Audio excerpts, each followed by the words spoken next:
50 പൈസ കൂലിക്ക് മുതൽ കിളയ്ക്കാൻ പോയിട്ടുണ്ട്. 50 പൈസ കൂലിക്ക്. അന്ന് മുതൽ ഇങ്ങോട്ട് തന്നെ ആ മേഖലയാണ്. ഈ കൃഷി എന്ന് പറയുമ്പം എല്ലാവരും ഒന്നിച്ചല്ലേ ഒന്നുപോലല്ലേ ചെയ്യുന്നത്. തകിടിയും അവിടെ ഇവിടെ എല്ലാം കൂടെ ഒന്നിച്ച് വരുന്ന ഒരേ സമയം മിക്കവാറും ഉള്ളതെല്ലാം അങ്ങനെ. അതല്ലാതെ പിന്നെ അതിൻ്റെ ഐഡിയ അനുസരിച്ച് ചെയ്യുന്നവർ വളരെ പ്രയോജനമാണ്. കൃഷി നശിപ്പിക്കുന്ന പന്നി ശല്യം ഒരുപാടുണ്ട്. പന്നി ശല്യമുണ്ട്. പിന്നെ മുയില്, കാട്ടുമുയില്, പിന്നെ ആമ. ഇപ്പം ഈ വെള്ളരി എന്നൊക്കെ പറയുമ്പോൾ ആമയുടെ ശല്യം വരും. ഇനിയിപ്പോൾ കായാകുമ്പോൾ മത്തനം കടിക്കുന്നുണ്ട്. ആമ കഴിക്കും. ആമയുടെ ശല്യം വരും. ഇതിലൊക്കെ വരുമ്പോൾ നമുക്ക് വളരെ ബുദ്ധിമുട്ടാണ്. കാരണം ഇതിൻ്റെ മണ്ടയിൽ കൂടെയാണ് ഈ കേളുകളെല്ലാം ഭരിക്കുന്നത്. കേളുകൾ ഭരിക്കുമ്പോൾ നമ്മുടെ ഒരുപാട് നാശനഷ്ടങ്ങൾ വരും ഇവിടെ. അപ്പോൾ അവർ പറയുന്നുണ്ട് അതിൻ്റെ പിന്നെ എന്ത് നാശനഷ്ടം ഉണ്ടായാലും അതിന് മുമ്പ് എന്താണ് ചെയ്യാമെന്ന് സർക്കാർ ചെയ്യുമെന്നാണ് പറയുന്നത്. അതിൻ്റെ ഫോമും കാര്യങ്ങളും എല്ലാം അവർ പൂരിപ്പിച്ച് ഫിലപ്പ് ചെയ്തുകൊണ്ട് പോകുന്നുണ്ട്. അത് എത്രയും പെട്ടെന്ന് കിട്ടിയാൽ നല്ലത്. അവർ പറയുന്നത് പക്ഷേ കാലാവസ്ഥകൾ വരുമെന്നാണ് പറയുന്നത്. നമുക്കിതിപ്പോൾ ഈ സാധനം ഇട്ട് കഴിഞ്ഞ് 40 ദിവസത്തിനുള്ളിൽ നമ്മുടെ കാശ് വരും മാർക്കറ്റിൽ കൊടുക്കും. ഇപ്പം വിഷു വരുമല്ലേ, വിഷുവിന് വേണ്ടിയാണ് ഇത് നട്ടേക്കുന്നത്. അത് നമ്മളിപ്പോൾ പകുതിയാണെങ്കിൽ അവർ പറഞ്ഞത് നിങ്ങൾ ഇവിടെ ഇടണ്ടായിരുന്നു, ഇത് നമുക്ക് ഭരിക്കാനുള്ളതാണ് എന്ന് അവർ പറഞ്ഞു. ഇവിടെ ഒത്തിരി പേരുടെ ഇതുപോലെ നഷ്ടം വന്നിട്ടുണ്ട്. ഒരുപാട് കപ്പ ഞങ്ങളുടെ തന്നെ നേരെ അവിടെ കപ്പ പോയിട്ടുണ്ടായിരുന്നു. 100 കപ്പ പോയായിരുന്നു. ഇപ്പോൾ അങ്ങനെ ഓരോരുത്തരുടെയും കപ്പ പോയിട്ടുണ്ട്. അതിൻ്റെ എല്ലാം ഫോം അവർ ഫില്ലപ്പ് ചെയ്ത് പോയിട്ടുണ്ട്. എൻ്റെ കഴിഞ്ഞ കൊല്ലം കപ്പ ഈ കമ്പ് തന്നെയായിരുന്നു. ഭയങ്കരമായിട്ടായിരുന്നു. 1 കിലോ ചീനി പറിച്ചിട്ട് 32 കിലോ 33 കിലോ ചീനി ഉണ്ടായിരുന്നു. ഞാൻ പറഞ്ഞു ഒരാളോട് ഞാൻ 200 രൂപ വെച്ചാൽ ആ കച്ചവടക്കാരന് 200 രൂപ വെച്ച് സമ്മതിച്ചിട്ട് 2 ലക്ഷം രൂപ ഈ ഒറ്റ കണ്ടം അത് 800 മുടി ചീനിയായിരുന്നു. ഈ കണ്ടത്തിലായിരുന്നു പറഞ്ഞത്. ബാക്കിയെല്ലാം ഞാൻ പറിച്ച് വിറ്റായിരുന്നു. ഈ ഒറ്റ കണ്ടത്തിൽ 2 ലക്ഷം രൂപ പറഞ്ഞു. ഒരു മൂടി ഇത് പറിച്ച് അന്ന് പറിച്ച് കഴിഞ്ഞാൽ 1000 രൂപ വെച്ച് ഒരു മൂടി കിട്ടി. ഞാൻ 200 രൂപ വെച്ച്. ഇപ്പോൾ ഇതിൽ ആവറേജ് 30 2 വെച്ച് കഴിഞ്ഞപ്പോൾ 2 പേര് 3 പേര് വെച്ചാൽ പറിച്ചെടുത്ത് വീട്ടിൽ പറിച്ച് കുറേ നാൾ വെച്ചിരുന്നു. ആടെടുത്ത് പോയി. പിന്നെ ഞങ്ങൾ വാരിക്കളയ വരില്ല.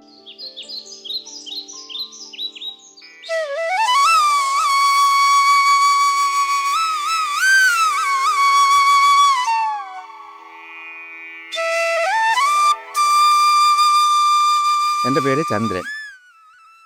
ഈ സ്ഥലം വെട്ടിയാറ് വില്ലേജാണ്. പാറക്കുളങ്ങര എന്ന് പറഞ്ഞ ഞങ്ങളുടെ സ്ഥലപ്പേര്. ഇപ്പം ഞാൻ കൃഷിയിലൂടെ വന്നിട്ട് ഇപ്പം 2 കൊല്ലമേ ആയതുള്ളൂ. അതിന് മുമ്പ് ഞാൻ പ്രവാസിയായിരുന്നു. ഞാൻ പുലിനാട്ടിലായിരുന്നു. അപ്പോൾ പിന്നെ ഞാൻ നേരത്തെ ഫാദറായിരുന്നു നോക്കിക്കൊണ്ടിരുന്നത്. ഇതെല്ലാം നോക്കിക്കൊണ്ടിരുന്നത്. ഇപ്പം പുള്ളി പ്രായമായതിനു ശേഷം ഞാനാണ് നോക്കുന്നത്. ഇവിടെ ഞങ്ങൾ പയറ്, മത്തൻ, പടവലം, വെള്ളരി, ഏറ്റവും കൂടുതൽ കപ്പയാണ്. മറ്റെല്ലാ സാധനങ്ങളും ഇവിടെ ഉണ്ട്. കൃഷി, ഏത്തവാഴ.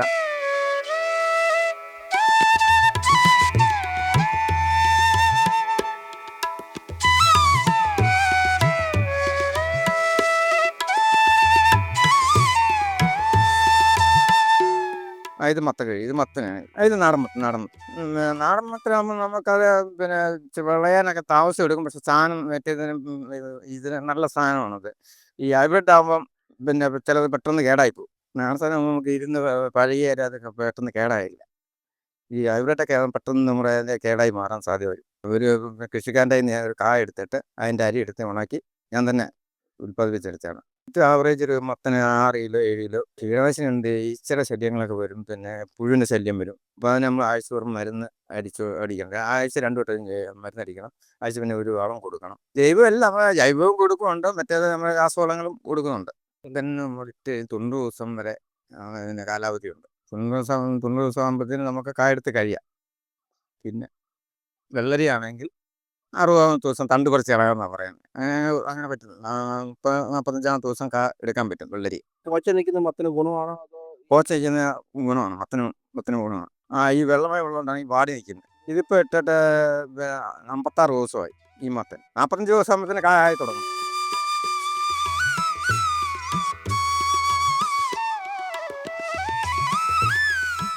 ഇപ്പം ഈ ആണ്ടി വെള്ളരി ഇട്ടെങ്കിൽ അടുത്ത പ്രാവശ്യം നമ്മൾ മത്തനിടും, അല്ലെങ്കിൽ അത് കഴിഞ്ഞാൽ പയറിടും. അല്ല ഒരു കൃഷിക്കാരനെ കണ്ടിന്യൂ അങ്ങോട്ട് ചെയ്യില്ല. ഓരോ കൊല്ലം മാറ്റി ചെയ്യും. ചിലപ്പം ലോക്ക് ചെയ്യും. കൃഷി നശിപ്പിക്കുന്ന പന്നി ശല്യം ഒരുപാടുണ്ട്. പന്നി ശല്യമുണ്ട്. പിന്നെ മുയില്, കാട്ടുമുയില്, പിന്നെ ആമ. ഇപ്പം ഈ വെള്ളരി എന്നൊക്കെ പറയുമ്പോൾ ആമയുടെ ശല്യം വരും. ഇനിയിപ്പോൾ കായാകുമ്പോൾ മത്തനം കടിക്കുന്നുണ്ട്. ആമ കഴിക്കും.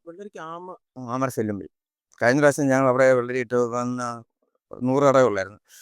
പിന്നെ ഇപ്പോൾ കുറേ കായ ഉണ്ടായിരുന്നു. പക്ഷേ ആമയുടെ ശല്യം ഒരുപാടായിരുന്നു. ഞങ്ങളടുത്ത് കാട്ടുമുയില്ല. പക്ഷേ ഞങ്ങൾ നേരിട്ട് കണ്ട ആമയായിരുന്നു. നാടൻ സാധനങ്ങളുള്ള ആൾക്കാർക്ക് ഭയങ്കര പ്രിയം. നാടൻ സാധനങ്ങൾ. മറ്റേ വരവ് സാധനങ്ങൾ എന്ന് പറഞ്ഞാൽ കൂടുതൽ വല്ല മരുന്നടിച്ച് വരുന്നതല്ലേ. നമ്മുടെ നാടൻ സാധനം ആകുമ്പോൾ നമ്മൾ ഒരുപാട് മരുന്ന് അടിക്കാറില്ല. ആവശ്യം അനുസരിച്ച് നമ്മൾ ചെയ്യാറുള്ളൂ. മറ്റേതല്ല, വരുന്ന സാധനങ്ങളെല്ലാം തമിഴ്നാട്ടിൽ നിന്ന് വരുന്ന സാധനങ്ങളെല്ലാം മരുന്നടിച്ചതാണ് പറയുന്നത്. നമ്മൾ കണ്ടിട്ടില്ല. നാടൻ സാധനം നല്ല പ്രിയം. നാടൻ സാധനം ഉണ്ടോ എന്ന് ചോദിച്ചാൽ ആൾക്കാർ വരുന്നത്. നമ്മൾ മൊത്തം ചെയ്യുന്നതാണ്. ആദ്യം നമ്മൾ ഒരാഴ്ചക്ക് മുമ്പേ ഞങ്ങൾ മണ്ണും തറം വെട്ടിയിട്ട് ചാണകപ്പൊടിയും മറ്റേ ഡോളമൈറ്റും വളവും എല്ലാം കൂടെ ഇട്ട് കൂട്ടിപ്പരട്ടി പിണ്ണാക്ക് കൂടി എല്ലാം കൂടെ കൂട്ടിപ്പരട്ടി ഒരാഴ്ച അവിടെ ഇട്ടേക്കും. അതിന് ശേഷം തടം നികത്തി നമ്മൾ അരി കിളിപ്പിച്ച് നടുകയാണ്. വേറെ അരി നമ്മൾ പാകി കിളിപ്പിച്ചിട്ട് നടുക. അരി എന്ന് വെച്ചാൽ നമ്മൾ മുളപ്പിക്കുക, വെള്ളത്തിട്ട് കുതിർത്ത് പാകിയിട്ട് കുതിർത്ത് നമ്മൾ പിന്നെ പാത്രത്തിലിട്ട് കുതിർത്തിട്ട് ഊറ്റിക്കിട്ട് 2 ദിവസം വെച്ചേക്കും. 2 ദിവസം വെച്ച് കഴിയുമ്പോൾ അതിൻ്റെ വേരിറങ്ങും. വേരിറങ്ങി കഴിഞ്ഞ ശേഷമാണ് നമ്മളത് ഇവിടെ നടുന്നത്. നടുമ്പോ അതിന്റെ കൂട്ടത്തിൽ എന്തെങ്കിലും വളം വല്ലതും ചെയ്യും? അന്നേരം വളം ചെയ്ത് നട്ട് ഒരു ആദ്യത്തെ 2 ഇലയാകുമ്പോൾ മാത്രം ഞങ്ങൾ ഫസ്റ്റ് വളം കൊടുക്കും. ചൂട് കാലത്ത് നമ്മൾ ഇങ്ങനെയുള്ള പച്ചക്കൃഷികളെ ചെയ്യാറുള്ളൂ, മറ്റൊന്നും ചെയ്യാറില്ല. കാരണം വെള്ളം നമുക്ക് ഇവിടെ എപ്പോഴും കിട്ടുകയാണ്. കനാൽ കാരണം ഇവിടെ ഈ ഭാഗത്ത് നമുക്ക് വെള്ളത്തിന് ബുദ്ധിമുട്ടില്ല. തെങ്ങ് ഇതെല്ലാം നമ്മുടെ സ്ഥലവും തെങ്ങും ഇതെല്ലാം നമ്മുടെ വെള്ളം പലവട്ടം ഞങ്ങൾ തൈ വെച്ച് വെള്ളം കയറി പോയിട്ടുണ്ട്. പിന്നെ അതിനുശേഷം ഞങ്ങൾ മാറി മാറി വെച്ചിട്ടുണ്ട്. അങ്ങനെ പല ട്രിപ്പായിട്ട് വെച്ച് പിടിപ്പിച്ചു കൊണ്ടുവരിക. വലിയ ബുദ്ധിമുട്ടാണ് ഇത് പിടിപ്പിച്ചുകൊണ്ട് വരാൻ. ഇവിടെ നാടൻ തെങ്ങ നമുക്ക് പറ്റുള്ളൂ. അതാണ് നല്ലത്. ഈ കാലാവസ്ഥയ്ക്ക് പറ്റിയത് നാടൻ തെങ്ങ. നാടൻ തെങ്ങ് നമ്മൾ 10-25 കൊല്ലം വരെ നിൽക്കും. മറ്റേ തെങ്ങാണെങ്കിൽ നമുക്ക് ചിലപ്പോൾ 5-6 കൊല്ലം കഴിയുമ്പോഴൊക്കെ പോകും. അതിൻ്റെ ആ കാഫലം അതേക്കൂടെ ഉണ്ടാവും.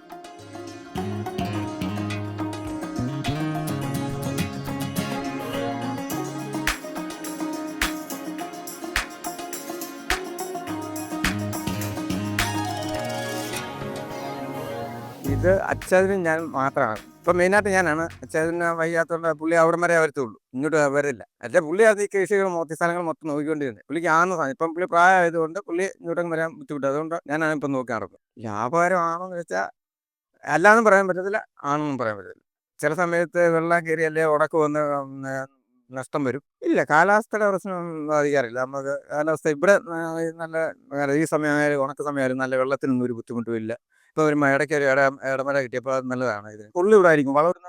ഇപ്പം 2 പേര് വളം ഇടാൻ വേണം, അന്ന് തന്നെ വെള്ളം കോരണം. പിന്നെ ഒരു ദിവസം ഒറ്റ ദിവസം തന്നെ ഇത്രയും സാധനത്തിന് മരുന്നടിക്കാൻ വേണം. ഇത് നമ്മുടെ നാടൻ വെള്ളരിയല്ല, മൈസൂർ വെള്ളരി എന്ന് പറയും. നാടൻ വെള്ളരിയൊക്കെ നല്ല ഇതാണ്. ആ സാമ്പാർ വെള്ളം നമ്മൾ സാധനം ഉപയോഗിക്കുന്ന നാടൻ വെള്ളരി. മൈസൂർ വെള്ളരി എഴുതുന്നുണ്ടല്ലോ, അതിന് വില കൂടുതൽ. ആ വെള്ളരിയാണ് 2 കിലോ 2.5 കിലോ വരെ മാക്സിമം വരും, അത്രയേ വരുള്ളൂ. മറ്റേ നമ്മുടെ നാടൻ വെള്ളരി 4 കിലോ 3 കിലോ ഒക്കെ വരും. ഇത് ഒരു മാക്സിമം 2.5 കിലോ 2 കിലോ വരെ വരും. അപ്പോൾ 75 ദിവസം 80 ദിവസം നമ്മൾ തീരും. 45 ദിവസം നമുക്ക് കായ എടുക്കാൻ പറ്റും. നട്ട് 45 ദിവസം. ഇന്നിപ്പോൾ ഇതിട്ട് 30 ദിവസം അതേ ഉള്ളൂ. കായ ആയിട്ടുണ്ട്. ഇറങ്ങിയ കായ അതാണ്, ഇത് കായായിട്ടാണ് വരുന്നുണ്ട്. ഒരു തടത്തിൽ 5 തൈ. ഇവിടെ പയറ്, പടവലം, വെള്ളരി, പാവല ഇതെല്ലാം ഞങ്ങളുണ്ട്. ഇപ്പം അടുത്ത കൊല്ലം ഇവിടെ പടവലം ഇടാൻ ഇവിടെ മൊത്തം.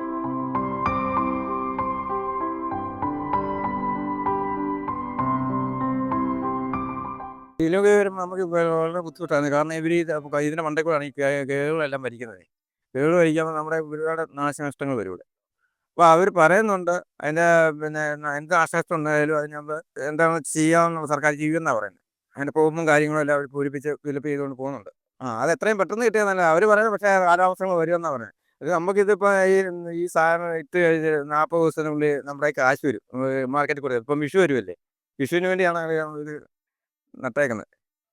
അല്ല, ഇതിപ്പം നേരത്തെ പറഞ്ഞില്ലേ ഇതില് വരുന്നുണ്ടോ? അങ്ങനെയാണെങ്കിൽ നമുക്ക് കൃഷി ചെയ്യാതെ ഇരിക്കാറുണ്ടല്ലോ, അത്ര ഇടം വിട്ട്. ഇല്ല, അന്ന് അവർ പറഞ്ഞിരുന്നില്ല. അവരന്ന് ഈ ടവർ ഇത് അപ്പോൾ ഇവിടെ കൃഷി ചെയ്യേണ്ടെന്നൊന്നും അവർ പറഞ്ഞിരുന്നില്ലായിരുന്നു. അവർ നമ്മളിപ്പോൾ പകുതിയാണെന്നാണ് അവർ പറഞ്ഞത്. നിങ്ങൾ ഇവിടെ ഇടണ്ടായിരുന്നു, ഇല്ലെങ്കിൽ ഭരിക്കാനുള്ളതാണ് എന്ന് അവർ പറഞ്ഞു. ഇവിടെ ഒത്തിരി പേരുടെ ഇതുപോലെ നഷ്ടം വന്നിട്ടുണ്ട്. ഒരുപാട് കപ്പ ഞങ്ങളുടെ തന്നെ നേരെ അവിടെ കപ്പ പോയിട്ടുണ്ടായിരുന്നു. 100 കപ്പ പോയായിരുന്നു. ഇപ്പോൾ അങ്ങനെ ഓരോരുത്തരുടെയും കപ്പ പോയിട്ടുണ്ട്. അതിൻ്റെ എല്ലാം ഫോം അവർ ഫില്ലപ്പ് ചെയ്ത് പോയിട്ടുണ്ട്. ഇത് മൊത്തം കപ്പയും തെങ്ങും തെങ്ങ് അതിൻ്റെ ഇടയ്ക്കെല്ലാം തെങ്ങ. ഇവിടെ മൊത്തം ഞങ്ങൾ റബ്ബറായിരുന്നു വെച്ചിരുന്നത്.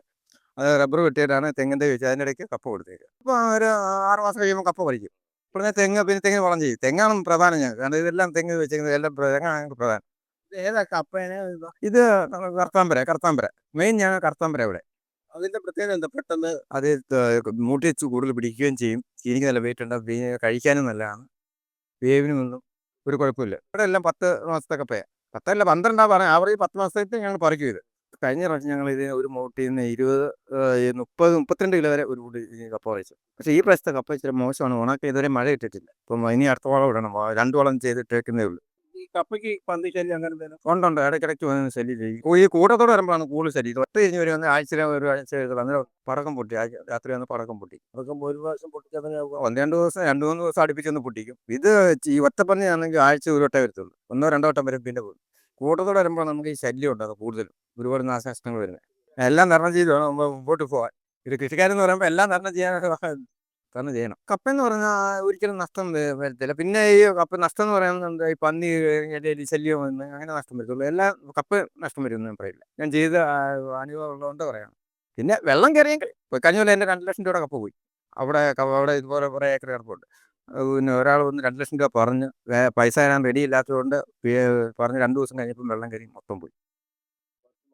ഒന്നും പറ്റില്ല. കുറേയൊക്കെ ഞങ്ങൾ പറിച്ചു മാറ്റി. പക്ഷേ പറിച്ചു മാറ്റിയ ഇല പോലും നമുക്ക് കിട്ടിയിട്ടില്ല. പിന്നെ കാറ്റ് വന്നു കഴിഞ്ഞാൽ കുറേ നാശനഷ്ടങ്ങൾ വരും. ഇതെല്ലാം വാഴയും ഈ കപ്പകളും എല്ലാം ചാഞ്ഞു. വാഴ കുറേച്ചേ ഉള്ളൂ. കുറേ 80ാമത്തെ ദിവസം വെട്ടാമെന്നാണ് പറയുന്നത്.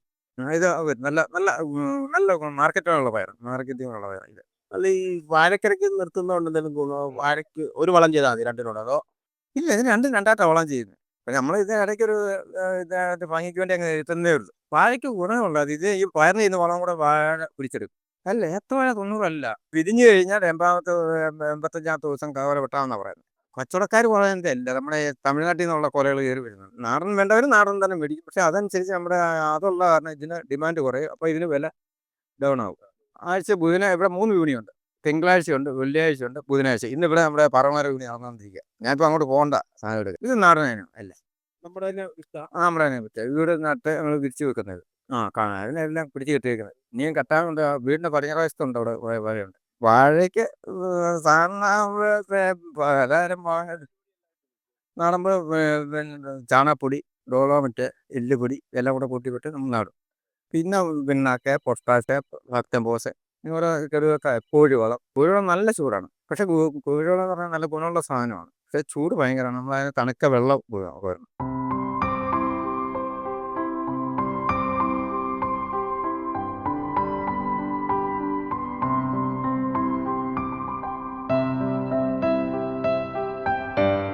അമ്പത് പൈസ കൂലിക്ക് മുതൽ കിളയ്ക്കാൻ പോയിട്ടുണ്ട്. 50 പൈസ കൂലിക്ക്. അന്ന് മുതൽ ഇങ്ങോട്ട് തന്നെ ആ മേഖലയാണ്. ഈ കൃഷി എന്ന് പറയുമ്പം എല്ലാവരും ഒന്നിച്ചല്ലേ, ഒന്നുപോലല്ലേ ചെയ്യുന്നത്. ഈ തകിടിയും അവിടെ ഇവിടെ എല്ലാം കൂടെ ഒന്നിച്ച് വരുന്ന ഒരേ സമയം മിക്കവാറും ഉള്ള എല്ലാം അങ്ങനെ. അതല്ലാതെ പിന്നെ അതിൻ്റെ ഐഡിയ അനുസരിച്ച് ചെയ്യുന്നവർ വളരെ പ്രയോജനമാണ്. ഈ ഇത് വാങ്ങിച്ച് കഴിക്കുന്ന ആളുകൾക്കെന്ന് പറയുമ്പം അത്ര വലിയ ഇതൊന്നും നോട്ടമില്ല. ഇപ്പം വന്നു. പക്ഷെ കുറച്ച് ആളുകളേ ഉള്ളൂ. ഒരു 50% ഉണ്ടെന്ന് എനിക്ക് തോന്നുന്നത്. അത് വേണ്ട, ഇത് മതി എന്നുള്ള ചിന്താഗതിയുള്ളവർ. കീടങ്ങളെ ഉപദ്രവം സാറേ, ഇപ്പം ഇത് നമ്മൾ പിന്നെ കൃഷി ചെയ്യാൻ തുടങ്ങിയത് ഇതിൻ്റെ എന്ന് പറയുന്ന അളവിൽ. പണ്ടെന്ന് പറയുന്നത് എങ്ങനെ അറിയാം, ഈ കുപ്പിക്കകത്ത് ചരിച്ചങ്ങോട്ടും ഒഴിക്കുക. ഇതിപ്പം അത് പിന്നെ ഇതിനെക്കുറിച്ച് കുറച്ച് ബോധവൽക്കരണമായിട്ടുണ്ട്. കാരണം ഇത് ഇന്ന ആവശ്യത്തിന് ഇന്നത് മതി. ഇപ്പം ഇവിടെ 30 കിലോ വരെ കപ്പ ഇവിടുന്ന് ഇപ്പം കഴിഞ്ഞ വർഷം പറിച്ചല്ലേ. ഇത് ഞങ്ങളുടെ ഒരു കൊല്ലത്തെ പ്രതീക്ഷയാണ് ഈ കപ്പ കൃഷിയും. ഇത് യൂണിയനിൽ പോയ കടയിലും ആൾക്കാർ വരും. ഇത് അമ്പലപ്പുഴയെന്നൊക്കെ ആൾക്കാർ വന്നിട്ട് ഇവിടുന്ന് ഒന്നിച്ചുകൊണ്ടു പോകും. കാച്ചിൻ്റെ കൃഷി ഇപ്പോഴല്ലല്ലോ. കാച്ചിൽ നമ്മളിപ്പോൾ മേടത്തിൽ നടത്തേ ഉള്ളൂ. മേടത്തിൽ നട്ടിട്ട് നമ്മൾ വൃക്ഷത്തിലേക്ക് കളയ്ക്കും. ഇപ്പം ഈ മീനത്തിലും കുമ്പത്തിലൊക്കെ നടും. ശിവരാത്രിയായിട്ട് നടാൻ തുടങ്ങും. പക്ഷെ നമ്മൾ മഴയുടെയും വെള്ളത്തിൻ്റെ സൗകര്യം അനുസരിച്ച് മേടത്തിലാണ്. അപ്പം തന്നെ നമ്മൾ കൊടുക്കുമല്ലോ, ആൾക്കാർ നമുക്ക് കൊടുക്കും. അപ്പോൾ കപ്പ തണ്ടൊക്കെ എങ്ങനെയാണ് വില ഇപ്പോൾ വരുന്നത്? ഇവിടെ ഒരു കമ്പനി 5 രൂപ വെച്ചാണ്. പക്ഷെ ഞങ്ങൾ ആരോടും അങ്ങനെ പൈസ മേടിക്കാറില്ല. നമ്മൾ പൈസ മേടിച്ച് കപ്പ തന്നെ കൊടുക്കാറില്ല. അപ്പോൾ ഈ കമ്പനി ഞാൻ വീണ്ടും ഇടും. വീണ്ടും ഞാൻ ഒരു വട്ടം മേടിക്കത്തുള്ളൂ. ഇത് നമുക്ക് എത്ര നാളാണ് ഈ കപ്പ പറിച്ചത്. പിന്നെ ഒക്കത്ത് കമ്പ് ഉണങ്ങരുത്. ഉണങ്ങാതെ കറ പറ്റിക്കഴിഞ്ഞാൽ പിന്നെ നമുക്ക് നടാൻ കൊള്ളരുത്. അതിന് മുമ്പേ നമ്മൾ തണലത്ത് ഇതുപോലെ തെങ്ങിൻ്റെ ചോട്ടിൽ തണലത്ത് വെച്ചിട്ട് നമ്മൾ മറച്ച് വെക്കും. നടാൻ വേണ്ടിയിട്ട് മുറിച്ച് ഇടുക. അപ്പോൾ ആ കറയുണ്ട്. കറയോടെ നമ്മൾ നടും. ഉണങ്ങിപ്പോയി കഴിഞ്ഞാൽ ഈ കമ്പ് കൊള്ളരുത്. ഇഷ്ടം കപ്പയാണ് കറുത്തമ്പര. പലരായിട്ട് കിടക്കുന്ന എൻ്റെ കഴിഞ്ഞ കൊല്ലത്തെ കപ്പ ഈ കമ്പ് തന്നെയായിരുന്നു. ഭയങ്കരമായിട്ടായിരുന്നു. 1 കിലോ ചീനി പറിച്ചിട്ട് 32 കിലോ 33 കിലോ ചീനി ഉണ്ടായിരുന്നു. ഞാൻ പറഞ്ഞു ഒരാളോട് ഞാൻ 200 രൂപ വെച്ച്, ആ കച്ചവടക്കാരന് 200 രൂപ വെച്ച് സമ്മതിച്ചിട്ട് 2 ലക്ഷം രൂപ ഈ ഒറ്റ കണ്ടം. അത് 800 മുറി ചീനിയായിരുന്നു. ഈ കണ്ടത്തിൽ 700 ബാക്കിയെല്ലാം ഞാൻ പറിച്ച് വിറ്റായിരുന്നു. ഈ ഒറ്റ കണ്ടത്തിൽ 2 ലക്ഷം രൂപ പറഞ്ഞു. ഒരു മൂടി ഇത് പറിച്ച് അന്ന് പറിച്ച് കഴിഞ്ഞാൽ 1000 രൂപ വെച്ച് ഒരു മൂട് കിട്ടി. ഞാൻ 200 രൂപ വെച്ച് ചോദിച്ചു. ഇപ്പോൾ ഇതിൽ ആവറേജ് 30 2 വെച്ച് അപ്പോൾ 2 പേര് 3 പേര് വെച്ചാൽ പറിച്ചെടുത്ത്. വീട്ടിൽ പറിച്ച് കുറേ നാൾ വെച്ചിരുന്നു. ആളെടുത്ത് പോയി. പിന്നെ ഞങ്ങൾ വാരിക്കളയുമായിരുന്നു. അത് അത്രയും വെള്ളം കയറി പോയിട്ട് മറ്റേ സർക്കാർ വല്ലോ ഒന്നും നടന്നില്ല. നമ്മൾ അതിനെപ്പറ്റി പറയാനും പോയില്ല. പിന്നെ കൃഷി ഓഫീസറിനും പറയാൻ പോയില്ല. പക്ഷേ കപ്പയ്ക്കൊന്നും കിട്ടത്തില്ലെന്ന് നമുക്കറിയാം. പിന്നെ അതിന് പറഞ്ഞാൽ വാഴയോ പച്ച കൃഷിയോ വെള്ളരിയോ പടവലോ ഒക്കെ ആണെങ്കിൽ പിന്നെ നമ്മൾ കൃഷിഭവനിൽ വന്ന് നോക്കും. കപ്പ പോയി കഴിഞ്ഞാൽ അവർ വന്ന് നോക്കത്തില്ല. അതെന്താ കപ്പയ്ക്ക് അവർ കൃഷി ഗവൺമെൻറ് അതിന് വില ചെയ്തിട്ടില്ലായിരിക്കും. തെങ്കൃഷിയാണോ ലാഭം. ഇപ്പോഴത്തെ തേങ്ങയുടെ വിലയുടെ പിന്നെ ഇതാണ് ചെല്ലിയുടെ ഒരു ശല്യം. നമുക്ക് വളരെ ഈ പരിപാടി ഇതിപ്പോൾ തന്നെ ഞങ്ങൾ ആഴ്ച എത്ര വട്ടം മരുന്ന് ഒഴിക്കുന്നതാണ്. ഇതൊന്നും ഇപ്പോൾ വലിയ കുഴപ്പമില്ല. ഇതെല്ലാം പോയായിരുന്നു. ഇപ്പോൾ ഞങ്ങൾ മരുന്ന് ഞങ്ങളുടെ നോട്ടം കൊണ്ട് ഇത്രയും നല്ല മെച്ചോട്ടിരിക്കുന്നു. നമ്മുടെ തെങ്ങായാലും ഏതൊരു കൃഷിയായാലും നമ്മുടെ നോട്ടം അനുസരിച്ചിരിക്കും. കൃഷി എന്ന് പറഞ്ഞ ഒരു താല്പര്യമാണല്ലോ. അതിനോട് താല്പര്യം ഉണ്ടെങ്കിൽ മാത്രമേ അതിനകത്തോട്ട് നമ്മൾ ഇറങ്ങിയിട്ട് പ്രയോജനം. അല്ലെങ്കിൽ നമ്മൾ മനസ്സിൽ ഇഷ്ടമല്ലെങ്കിൽ അതിനോട്ട് ഇറങ്ങിയിട്ട് കാര്യമില്ല. ഇപ്പോൾ എനിക്കാണെങ്കിൽ കൃഷിയോട് താല്പര്യമാണ്. ഉപജീവനമായിട്ട് പോകാൻ പറ്റുമെന്നുള്ളതാണ് കൃഷി മാത്രമായിട്ട്. അതിനൊന്നും നടന്നാൽ പോകാൻ പറ്റും. നമ്മൾ കൂടുതലൊന്നും അതിന് പ്രതീക്ഷിക്കേണ്ട. നമ്മുടെ ജീവിതം പോട്ട് കൊണ്ടുപോകാം. ഞാൻ പറഞ്ഞില്ലേ, കൃഷി നമ്മൾ ആത്മാർത്ഥമായിട്ട് നോക്കി ചെയ്യേണ്ട സമയങ്ങളിൽ വളങ്ങളും കാര്യങ്ങളും ചെയ്താൽ വെള്ളം കൊണ്ടുവന്നിട്ട് വെള്ളം കോരുക, അല്ലെങ്കിൽ വളം ചെയ്യേണ്ട ചെയ്താൽ നമുക്ക് നഷ്ടം വരത്തില്ല. പിന്നെ കാലാവസ്ഥ പ്രകൃതിയാണ്, പ്രകൃതിയെ കുറിച്ച് നമുക്കൊന്നും പറയാൻ പറ്റത്തില്ല.